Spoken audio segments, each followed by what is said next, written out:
अच्छा, ये जो शोज वगैरह होते हैं, मतलब बहुत सारे वीडियोस वगैरह स्क्रिप्टेड भी रहते हैं इसमें कुछ?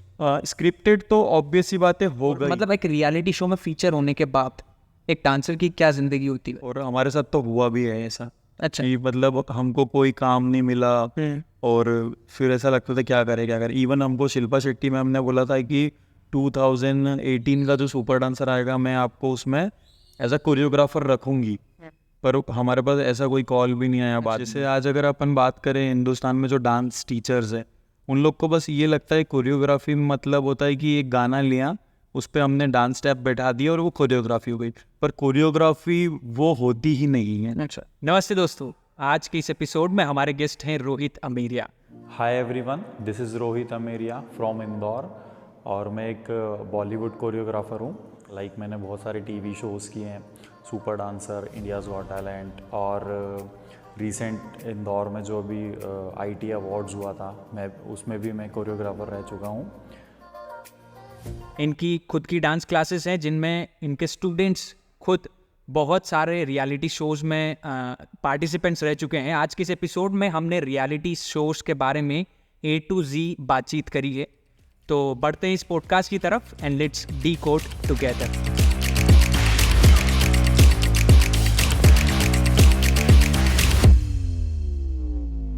तो डांस की शुरुआत कैसे हुई? डांस मैंने स्टार्ट किया था 12th क्लास में। ऐसे तो बचपन से कर रहा हूँ मैं, मतलब टीवी देख देख के जो गाने आते थे तो घर के अंदर ही स्टेप्स कॉपी करना और वो सब चीज़ें करना, वो तो बचपन से था। पर सीरियसली मैंने 12th क्लास में डांस स्टूडियो ज्वाइन किया था। एक मनीष सर थे जो मेरे गुरु थे, उनके पास में काफ़ी टाइम तक मैंने सीखा। फिर उनके साथ मैं स्टेज शोज करने लग गया बड़े बड़े स्टारों के साथ। तो मैंने उनके साथ भी किया, अपने रूप कुमार राठौर जी जो मुन्ना भाई अरे MBBS जो मेन सिंगर है, अच्छा वो स्टेज पे परफॉर्म कर रहे थे और हम उनके बैक में डांस कर रहे थे। अच्छा। तो वहाँ तक भी पहुँचा मैं उस लेवल पे, और फिर वहाँ से मैं निकला तो मैंने सोचा यार अब अगर इस फील्ड में और ग्रो करना है तो कुछ हट के करना पड़ेगा। तो फिर मैंने खुद का सेल्फ स्टार्ट किया और कुछ नए स्टाइल सीखे, इंटरनेशनल स्टाइल सीखे, रोबोटिक्स, पॉपिंग, ब्लॉकिंग। आपका मतलब फेवरेट क्या है, मतलब क्या करते हो? मेरे को रोबोटिक्स करना बहुत पसंद है। इफेक्ट्स के साथ जो डांस होता है ना, वो मेरा फेवरेट है और मैं हर जगह अपने आप को उसी में रिप्रेजेंट करता हूँ। अच्छा हाँ, इवन मेरी स्टूडेंट है एक मुस्कान शर्मा जो इंडियाज़ फर्स्ट रोबोट गर्ल है। अच्छा। हाँ हम लोग ने जब सुपर डांसर किया था हमने, तो उसमें कुछ वो पहले नॉर्मल स्टाइल सीखते थे हम लोग, पर फिर मैंने सोचा, मतलब कम से कम 6 से 8 महीने पहले की बात है जब सुपर डांसर आने वाला था, तो हमने सोचा यार कि उसको हमको टीवी पे लेके आना है। पर कैसे आएगी वो, मतलब ऐसा क्या करे, क्योंकि पूरा हिंदुस्तान ऑडिशन दे रहा है, ठीक, पर हमारे अंदर ऐसा क्या ही उन्हीं के जो हम सिलेक्ट हो जाएं। तब मैंने सोचा कि यार एक काम करते हैं कि इस लड़की से हम रोबोटिक्स करवाते हैं। ओके। क्योंकि रोबोटिक्स क्या है कि लड़के करते हैं और लड़कियां कभी नहीं करती। और सबसे पहली बात है कि छोटी बच्ची तो बिल्कुल ही रोबोटिक्स नहीं करती थी उस वक्त। क्या एज थी उस टाइम? 13 ईयर्स, 12 की थी वो, 12 हाँ। 12 साल की। तो मैंने सोचा यार इसको रोबोटिक्स अगर सिखाएं, और ये एक छोटी बच्ची और ऊपर से गर्ल है, तो शायद इसका बेनिफिट मिल जाए। और वाकई में हम लोगों ने 6 से 8 महीना उसमें मेहनत करी और उसको रात रात के 3 बजे तक प्रैक्टिस करती थी वो हमारे पास, स्कूल से आने के बाद, सुबह स्कूल से जाने के बाद। तो आज आप देखोगे तो सुपर डांसर में हमने उसको एज अ एक्सपेरिमेंटल रोबोटिक्स कराया था। और आज कौन से सीजन में था ये, मतलब? 2017 में चैप्टर 2, सुपर डांसर चैप्टर 2 में आप सर्च करोगे मुस्कान शर्मा तो आ जाएगा। तो और वही चीज़ हमारी आज सक्सेस हुई, मतलब आज वो इंडियाज़ फर्स्ट रोबोट गर्ल के नाम से जानी जाती है। मतलब जो हमारी सोच थी वो वाकई में उस लेवल पे पहुंच गई। और कौन से रियलिटी शोज में आपने पार्टिसिपेट किया या आपके स्टूडेंट्स ने पार्टिसिपेट? मैंने सबसे पहली बार मैं आया था टीवी पे 2013 में, वो भी अक्षय पाल जो आज वापस आ रहा है, मैं उसके साथ चैनल पर आया था। अच्छा। तो मैं उसका कोरियोग्राफर तो नहीं था, पर उसका सपोर्टर था। और हम लोग शक्ति भाई जो उनके रियल ब्रदर है, वो और मैं, हम दोनों पार्टनर थे मतलब डांस में और ग्रो करते थे। तो वो बच्चा उनका रियल ब्रदर है अक्षय पाल। तो हम लोग तीनों सपोर्ट करते थे, कोई भी रियलिटी शो कहीं भी जाना है तो हम तीनों साथ में ही जाते थे। अच्छा। तो अक्षय जब फर्स्ट टाइम चैनल पे आया तो हम हर एपिसोड में हम दोनों भी दिखते थे, शक्ति भाई और हम लोग को ऐसा ऑडियंस में बैठते थे, हम लोग इंटरेक्शन होता था। तो 2013 में हम लोग, कौन सा शो था? वो इंडियाज़ बेस्ट डांसर। अच्छा, इंडियाज बेस्ट डांस। नहीं हाँ, इंडियाज़, नाम भूल गया मैं शो का। हाँ। इंडियाज बेस्ट डांसर तो अभी चल रहा है वो, अच्छा इंडियाज डांसिंग सुपरस्टार। अच्छा रितेश वो देशमुख सर का था। वो सर हाँ, वो 2013 की बात है, 23 साल 10 साल पुरानी। तो वही था कि वो शो से हम लोग का फेस वैल्यू बनना स्टार्ट हुआ, लोग हमें जानने लग गए, हमारे मुंह में तो बहुत बड़े बड़े हमारे होर्डिंग्स पोस्टर लगने लग गए थे। अच्छा तो उस समय हमको लगा कि यार फेम भी कुछ होता है, तब हमने रियलाइज़ करा। अच्छा ये जो शोज वगैरह होते हैं मतलब बहुत सारे वीडियोस वगैरह स्क्रिप्टेड भी रहते हैं इसमें कुछ? स्क्रिप्टेड तो ऑब्वियस सी बातें हो गई, अच्छा है ना, सिचुएशन स्क्रिप्टेड होती है, स्क्रिप्टेड इन दी सेंस क्योंकि कुछ भी है ना, जैसे कमेंट जो होते हैं ओके वो तो उनके दिल से निकलते हैं, वो तो जो है वो बता रहे हैं जैसे है ना? परफॉर्मेंस उनको लगा हाँ, परफॉर्मेंस अगर वाकई में आउट ऑफ द बॉक्स है ठीक है। तो वो उसको बुरा बोल नहीं सकते, ये तो ऑडियंस ने देख लिया ना। अगर आप सोचो कि हम घर पे टीवी देख रहे हो और हमको लगा यार इन्होंने तो क्या खतरनाक डांस किया, और अगर जजेस कमेंट बोल देंगे नेगेटिव तो आप घर बैठे गाली बकोगे उनको, अरे यार इतना अच्छा करने के बाद देखो एक कैसे बेवकूफ़ लोग क्या कर रहे हैं। सही है। तो वो रियलिटी है, कमेंट्स की तो रियलिटी है कि अगर आपका परफॉर्मेंस जैसा है ना वैसे उनके कमेंट्स आते हैं। स्क्रिप्टेड तो ये होता है कि प्लानिंग स्क्रिप्टेड होती है कि भैया कौन पहले परफॉर्म करेगा, उसके लिए बोलना क्या है, कमेंट्स नहीं, मतलब बोलना क्या है, उसको रिप्रेजेंट कैसे करना है कि अब आ रहा है इंदौर दलाल अक्षय पाल, ये सब चीज़ें स्क्रिप्टेड होती है, पर वो चीज़ स्क्रिप्टेड नहीं होती है। विनर वगैरह भी विनर वगैरह कोई स्क्रिप्टेड नहीं होता है, ये मैंने बोला ना, आपका टीआरपी पे डिपेंड करता है। टीआरपी इन दी सेंस जैसे मान लो 5 कंटेस्टेंट बचे हैं, ठीक है। अगर पूरी हिंदुस्तान की जनता ने इसको 70% वोट किया है, बाकी 10-20 तो ये 70 वाले को क्यों निकालेंगे? 70 वाले, पूरी हिंदुस्तान की जनता 70% लोग इसको पसंद कर रही है, तो इसको बाहर क्यों करेंगे? वो पैसा दे नहीं दे या जो भी XYZ, पर उसको तो करेंगे नहीं ना, उससे तो टीआरपी मिल रही है उसको 70% की, इनमें से बाहर होगा कोई। सही बात। तो ये रियलिटी शो को रियलिटी इसीलिए बोला जाता है क्योंकि ये रियल में रियलिटी होते हैं, और ये चीज़ इंसान जो अंदर गया हुआ है उसी को पता होती है, बाकी तो बाहर के लोग तो कितनी बातें करते और हैं। ऐसा ऐसा और बिहाइंड द सीन्स और क्या क्या होता है इन सब चीज इसमें? बिहाइंड द सीन में ना, जैसे सही बताऊं तो बिहाइंड द सीन में बता सकता हूँ आपको कि बहुत अलग होता है, जो आपको टीवी पे दिखता है ना वो बिहाइंड द सीन तो बिल्कुल अलग होता है। अच्छा मतलब जजेस भी बहुत बोल्ड होते हैं वहाँ के, मतलब जो आप एक्सपेक्ट नहीं करते ना उस तरीके की उनकी हरकतें होती हैं,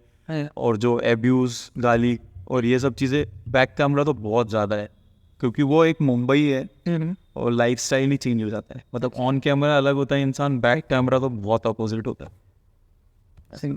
तो मतलब एक पूरा दिन चलता है शूट एक एपिसोड का? बहुत, मतलब एक पूरा दिन मान के चल, जैसे हमारा शूट होता था सुबह 9 बजे से स्टार्ट, ठीक है। और उसमें जैसे 10 परफॉर्मेंस उन्हें कराने, तो 10 परफॉर्मेंस कराने भी है, उनके कमेंट्स भी लेने हैं जजेस से, फिर बीच में ब्रेक है, टी ब्रेक है, तो पर वो 10 परफॉर्मेंस पूरे सुबह 9 बजे अगर हमारे जजेस आते हैं तो रात के 12 बज जाती है। ये नॉन स्टॉप शूट चलता है, पर ये 12 बजे तक के 2 एपिसोड निकलते हैं जो सैटरडे संडे को आते हैं, एक ही दिन में शूट हो जाते हैं वो। अच्छा और बाकी दिन वो रिहर्सल वगैरह होती बाकी दिन रिहर्सल, मतलब जजेस हफ्ते में एक ही दिन शूट करते हैं, है? अच्छा और एक ही दिन में 2 एपिसोड निकालते हैं सैटरडे संडे का। तो जैसे ये रियलिटी शो में कोई विनर रहा, और मतलब एक रियलिटी शो में फीचर होने के बाद एक डांसर की क्या जिंदगी होती है? देखो मैं आपको बताऊं, अगर आप उस शो के विनर भी बनते हो ठीक है। और अगर आपको वहाँ पे कंटिन्यू काम मिल गया ठीक है। तब तो आप राघव, धर्मेश्वर जैसे निकल जाओगे, पर अगर आपको काम नहीं मिला तो आप वापस घर आ जाओगे और डिप्रेशन में चले जाओगे। अच्छा आपको ऐसा लगेगा कि यार मैंने इतना उखाड़ के आया हूँ लाइफ में, लेकिन मेरे को कुछ काम नहीं मिल रहा, ना पैसा कमा पा रहा हूँ ना कुछ, तो इंसान एक उस लेवल पे जाने के बाद भी बहुत डिप्रेशन में आ सकता है, ऐसा नहीं। और हमारे साथ तो हुआ भी है ऐसा। अच्छा कि मतलब हमको कोई काम नहीं मिला और फिर ऐसा लगता था क्या करें। इवन हमको शिल्पा शेट्टी मैम ने बोला था कि 2018 का जो सुपर डांसर आएगा मैं आपको उसमें एज अ कोरियोग्राफर रखूँगी, पर हमारे पास ऐसा कोई कॉल भी नहीं आया बाद में। तो वो ऑन कैमरा जो उन्होंने बोला वो, तो फिर हम लोग बहुत टेंशन में आ जाते कि यार अब हम इतने लेवल पे गए फिर भी हमें काम ही नहीं मिल रहा, और घर आने के बाद फिर क्या करो, वही रेगुलर डांस क्लास लो, वेडिंग में डांस सिखाओ, तो क्या मतलब इतना दूर जाने के बाद। सही बात। पर अगर आप वहीं रहोगे और अगर आपको काम मिलता है तो फिर आपसे ज़्यादा इस दुनिया में कोई अमीर नहीं है, क्योंकि पैसा भी उस लेवल का कमाओगे आप, नाम भी उस लेवल का।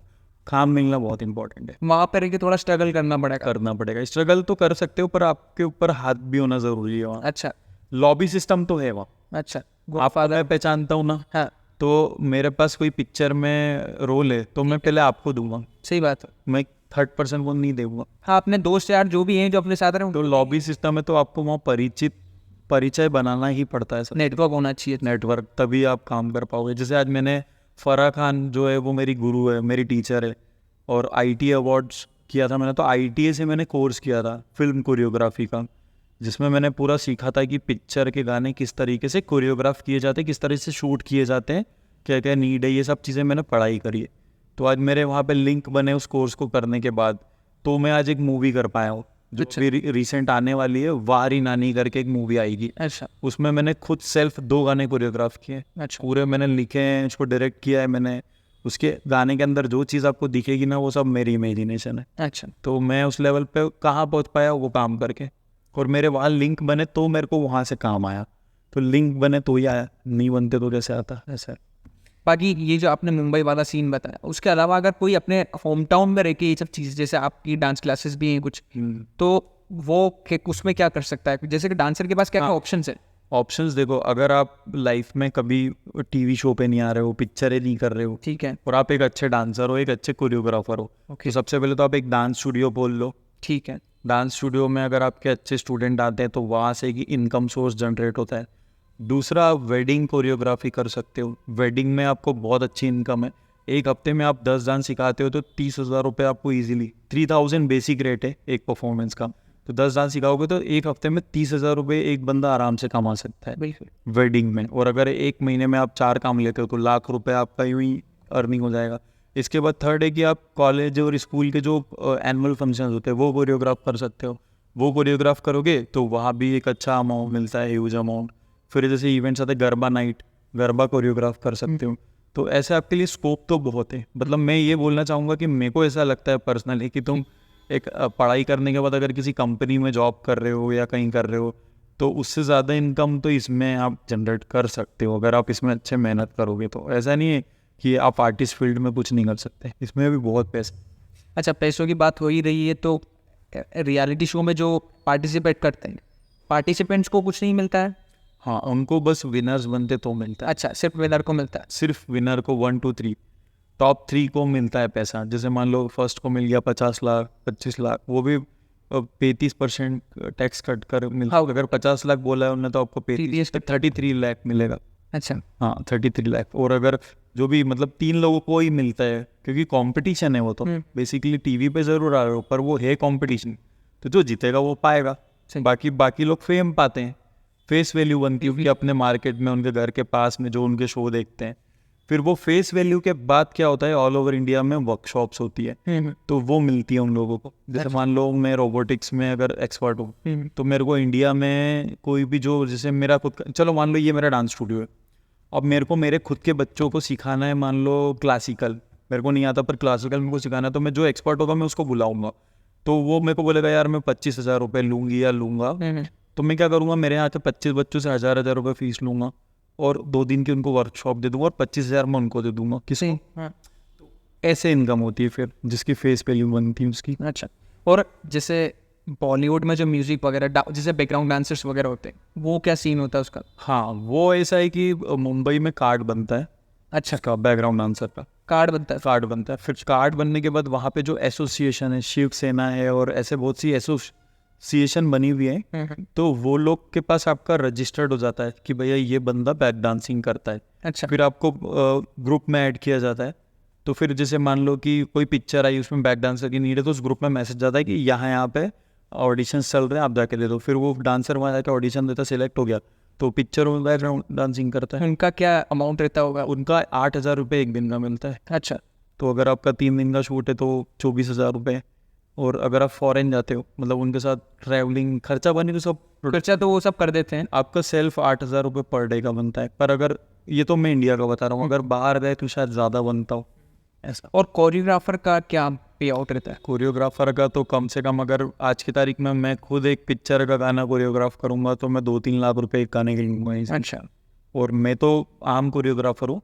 और जैसे अगर फराह मैम की बात करें, इनकी बात करें तो करोड़ों में ही, जो बड़े जिनकी फेस वैल्यू बहुत ज़्यादा है वो तो करोड़ों रुपए में बात होती है। एक बेसिक कोरियोग्राफर का रेट भी 10 लाख होता है क्योंकि उसमें काम बहुत होता है। कोरियोग्राफ क्या क्या करना रहता है उसमें?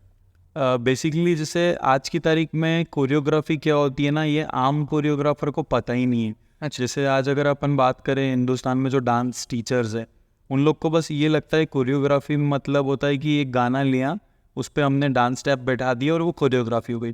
पर कोरियोग्राफी वो होती ही नहीं है। अच्छा।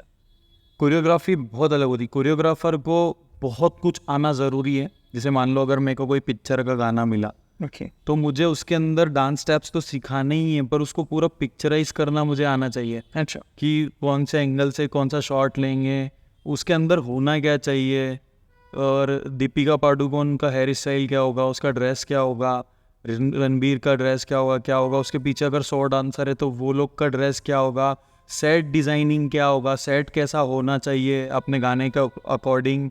तो ऐसे जितनी भी चीज़ें आप एक फ्रेम में देखते हो ना गाने के अंदर, वो सारा काम कोरियोग्राफर का होता है। और अगर आपको वो नहीं आता है तो आप एक कभी भी कंप्लीट कोरियोग्राफर नहीं बन पाओगे। अच्छा, मतलब एक जैसे कि एक वेडिंग में कोरियोग्राफर अलग होता है और वेडिंग वाला अलग होता है। वेडिंग में वही बस उनको बस डांस सब सिखानी रहती है। That's it. पर आज सोचो ना, वेडिंग में आपको अगर सिखाने का 3,000 4,000 एक सॉन्ग का मिलता है, पर अगर वही सॉन्ग आप पिक्चर में सिखा रहे हो तो सीधे लाखों में बात होती है। तो वो लाख रुपए किस चीज़ के मिलते हैं, वो इस चीज़ के मिलते हैं कि आपका पिक्चराइजेशन आपको पेपर पे उतारना है, फिर वही सारी चीज़ों को अरेंज करवाना है आपको, और फिर उसको पूरा शूट प्रॉपर करना है। तो कंपटीशन तो होगा इसमें भी। कंपटीशन तो बहुत है। मैंने क्या बोला आपको, इस चीज़ में लॉबी सिस्टम बहुत है कि अगर मैं हूँ तो मैं अपना काम मेरे दोस्त को दूंगा या उसके दोस्त को दूंगा, ऐसा होता है। ओके।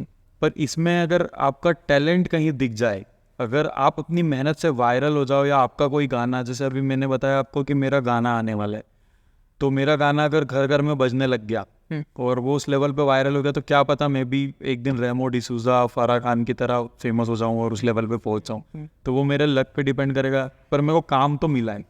अगर वो काम मेरा वायरल हो गया तो शायद मेरे को और काम मेरी मेहनत से मेरे को मिल जाए। वो देखते हैं क्या होता है उस पर। तो ये मूवी बॉलीवुड की है जो आप बॉलीवुड की है। अच्छा। बहुत बड़े लेवल की मूवी है ये। शूट हो गई है सब कुछ? हाँ, इसको मैंने ब्रिजेंद्र काला जी, बहुत फेमस एक्टर है। अभी आप रिसेंट जो ओ माय गॉड आई, हाँ। उसमें भी वो डॉक्टर का किरदार जो निभा रहे हैं, वो उनका नाम ब्रिजेंद्र काला जी। अच्छा। तो उनके साथ काम किया है मैंने, उनको सिखाया है, उनको कोरियोग्राफ किया है मैंने उस पिक्चर में। यस।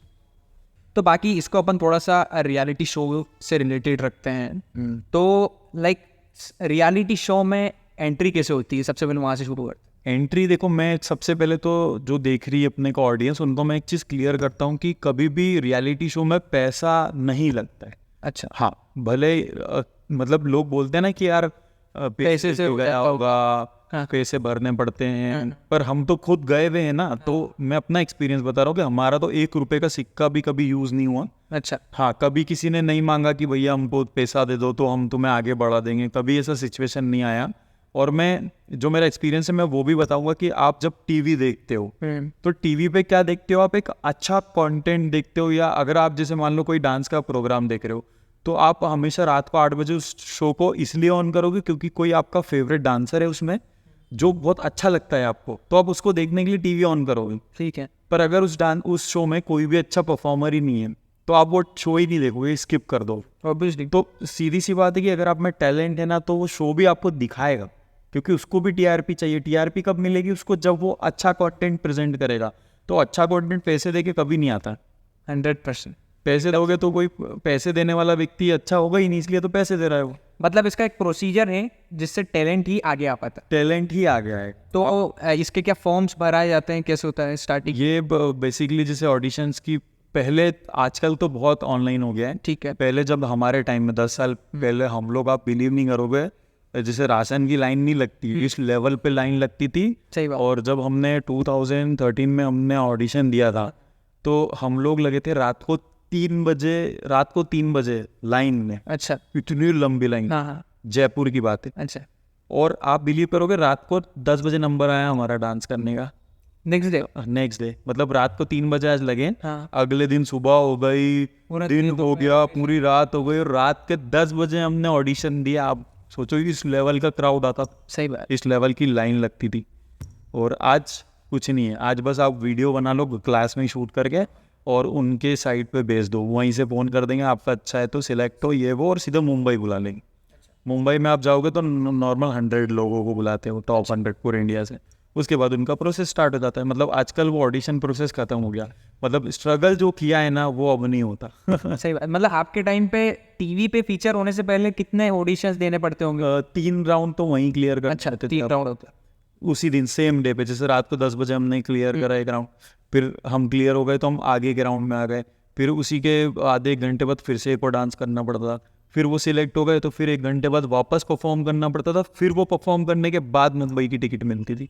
अच्छा। हाँ, और एक बार अगर आप वो क्लियर करके मुंबई की टिकट पे आ गए ना, उसके बाद आपका 1 रुपये भी नहीं लगता है, पूरा खर्चा शो उठाता है। अच्छा। आपका आना जाना, खाना पीना, रहना खाना, टोटल खर्चा शो देता है, वहाँ तक का आपका खर्चा है जो सेल्फ आपको करना है। अच्छा, ये डांस, ये जैसे डांस की बहुत सारी स्टाइल्स होती है, तो ये रियलिटी शोज में ऐसा कुछ कंपैरेटिवली ऐसा कोई स्टाइल है जिसमें ज़्यादा सक्सेस मिल सकती है या थोड़ा इजी, मतलब हाँ इजी फेम मिल सकती है? देखो, फेम के लिए ना आपको क्रिएटिव बनना पड़ता है। आप जैसे नॉर्मल इसमें क्या बहुत स्टाइल्स होते हैं, जैसे पॉप हो गया, क्लासिकल हो गया, लॉकिंग पॉपिंग रोबोट्स, कंटेम्प्ररी, ये बहुत सारे स्टाइल है। आप ये बेसिक स्टाइल लेके जाओगे ना तो कोई वैल्यू नहीं है आपकी। अच्छा। रिजेक्ट हो जाओगे क्योंकि सभी करते हैं। ओके। तो आपको हमेशा, जैसे अगर आप कंटेम कर रहे हो या कोई भी एक स्टाइल लेके जा रहे हो, तो उस स्टाइल में आपको आउट ऑफ द बॉक्स सोचना पड़ेगा, आपको कुछ अलग यूनिक करना पड़ेगा, अच्छा। जिसकी वजह से आप सिलेक्ट हो पाओ। जैसे कुल मिला के मैं एक उदाहरण दूंगा कि अगर 10 लोग वाइट टी शर्ट में खड़े हैं, तो आपको उसमें जाके बीच में रेड ही पहनना है तभी आप यूनिक दिखोगे, या ब्लैक ही पहनना है। सही बात। अगर आप वाइट ही पहन लोगे तो क्या सिलेक्शन होगा आपका, मर जाओगे, भीड़ में भाग रहे हो फिर तो आप। तो वैसी सोच रखनी पड़ेगी तभी आप आगे जा पाओगे। अच्छा, ऐसे। और इसमें जैसे रिहर्सल के लिए कितना क्या टाइम मिलता है इसमें? मतलब एपिसोड शूट कैसे होते हैं इसमें, क्या? इसमें शूट ऐसा होता है कि जब आप शो के अंदर आ जाते हो, ठीक है। तो हमारा शूट होता था मंडे को शूट होता था, और सैटरडे संडे हमारा मतलब टेक्निकल होता था। अच्छा। हाँ, और बाकी मंडे शूट होता था। फिर मंडे के बाद ट्यूसडे से लेके फ्राइडे, ये आपको 4 या 5 दिन में एक परफॉर्मेंस रेडी करनी पड़ती। अच्छा। और फिर मंडे टेक्निकल, अगर टेक्निकल के अंदर आपका कोई मिस्टेक होता है तो वो चुटकी बजाते ही परफॉर्मेंस चेंज हो जाती है आपकी। अच्छा। मतलब गाना भी अलग, परफॉर्मेंस भी अलग, फिर आपके पास एक ही दिन है। टेक्निकल में मतलब? टेक्निकल मतलब जैसे बेसिकली टेक्निकल उसको बोलते हैं विदाउट जज के शूट होता है। ओके। जैसे अगर हमारे जज है शिल्पा शेट्टी, गीता कपूर, तो ये लोग नहीं रहते हैं उस वक्त, बाकी पूरा क्रू होता है, प्रॉपर वैसा ही शूट होता है। वो टेक्निकल होता है। जैसे उसमें बहुत से प्रॉप्स होते हैं, वो सब चीज़ें करके देखी जाती है स्टेज। फिर अगले दिन जब जजेस आते हैं उनके सामने सेम परफॉर्मेंसेज होते हैं। तो टेक्निकल प्री रिहर्सल्स बोल सकते हो आप उसको, पर वो फुल ऑन होती है, मतलब विद कैमरा और सारी चीज़ों के साथ। तो रोहित भैया, बहुत अच्छा लगा आपसे बातचीत करके, बहुत सारी बातें जानने को मिली हमको रियलिटी शोज़ के बारे में। और ऑडियंस से कहूँगा मैं कि आपको और भी कुछ जानकारी चाहिए डांस से रिलेटेड तो आप कमेंट्स कर सकते हैं। रोहित भैया भी हमारे साथ है, वो भी आपके कमेंट्स का रिप्लाई करेंगे।